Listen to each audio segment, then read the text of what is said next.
Hey everyone, it's Christine, just hanging out with you right now.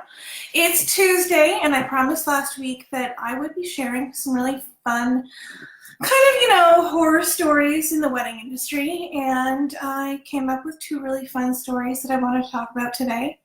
Um, Before we get into that, I wanted to say that Felicia Teal just did my hair, so you will never see me look this good in a live video with my hair because I can't do it this good as well as Felicia can. So thank you, Felicia. I look like a rock star. Hey, Brianne, I see you. You're so cute. Okay, so some people who've never really gone to weddings or are not a part of the wedding industry don't know that sometimes things can go sideways really fast. And so I want to kind of like spill the tea on some of the scary stuff that goes on during this time. I do it in a lighthearted, possibly inappropriate way because I kind of enjoy hearing the horror stories. One, because I'm kind of glad it's never happened to me, but also so I can be mentally prepared if something like this happens in the future. So yeah, that is kind of why I want to share all of this. So that way, like if you're getting married and you hear these horror stories and something goes wrong on your wedding day, you're not like, oh my gosh, I had the worst experience. You're more like, hey, something bad kind of happened, but it's not as bad as this person who did this thing and now like their wedding dress is ruined. So that's why I'm doing this. All right, so today I got my stories from Reddit, and I'm not gonna lie, Reddit has a lot of great material for you if you want to go down that rabbit hole and read about things that have happened that are mildly scary, and if you want to mentally prepare yourself for your wedding day. The first story I'm going to start off with is one from a bartender. So the craziest thing that they've seen was a bride was absolutely plastered on her wedding day. The bar was closed, and she was leaning against the bar. Some really dorky guy comes up to her and starts telling her how he thought they were always more than friends and that they had a deep connection. And just to shut him up, the bride pulls the top of her dress down and says, "There," and then walks away. So he got to see all the goods, and she went off to live in her happy little married life. So what do I say about this? If you have feelings for someone, don't wait until their wedding day. That would be my initial reaction. I know, Brianne, it's terrible.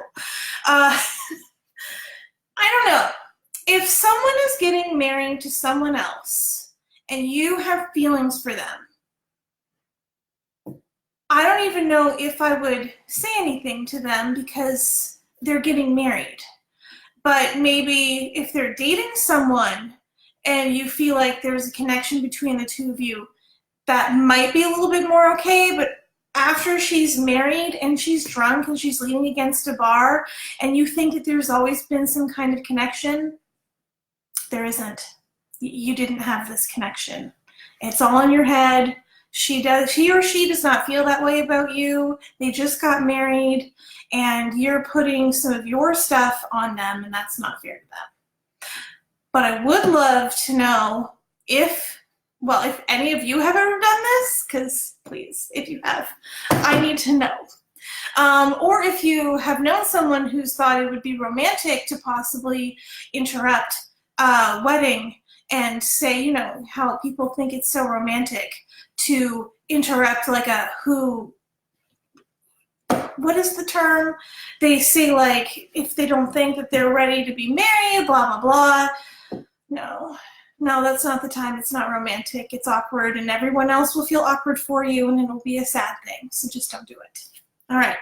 So the next tea that we have is actually a really great one. So I try to think about this one, and my advice really isn't super solid, but it's still fun. So anyways, here we go. My dad was at a wedding where there were all sorts of pristine and exquisite sauces and garnishes. It was basically rebottled ketchup and mayo. And when people got their food, they would just garnish it however they wanted. And my dad reached for the ketchup and tried to get some out. But, you know, with ketchup, it didn't come out easily. So he shook the ketchup like anyone else would, you know, to try and get it flowing out. One problem, he forgot to put the cap on just as he shook it in a motion over his shoulder. Who was behind him? I think we all know who was behind him. The bride in her white dress. Apparently, their family now is no longer in contact with that family because the father got ketchup all over her dress. So that is really too bad. I'm really hoping, since like the food had happened, that maybe they'd had their first dance. So when that happened, they didn't really have to think about it too much. But yeah, I am truly hoping that for the sake of the dress and the sake of the rest of the moments in that evening, that they've gotten all the good stuff done. I guess my only piece of advice for this would be to have garnishes set out in a way that you don't have to worry about someone shaking ketchup and it getting all over the bride or the groom or anyone in the wedding party before photos. In fact, fun story. So I'm a bit of a klutz, and I might drop food on myself every once in a while. My friend Allison from back home knows this really well. And she, on my wedding day, took like a towelette and put it all the way down my dress and held it out for me while I was eating my lunch, because she knew that I would potentially get stuff on my dress before I walked down the aisle. Now that is a friend. So maybe, you know, if you're around food as a bride or a groom, maybe not be so close to others, so that way you can control that situation so you don't get your dress ruined before important events. You know, just saying, you know, little weird stuff like that. So yeah, that is my 2 fun build stories with tea, you know, from Zoe's Kitchen today.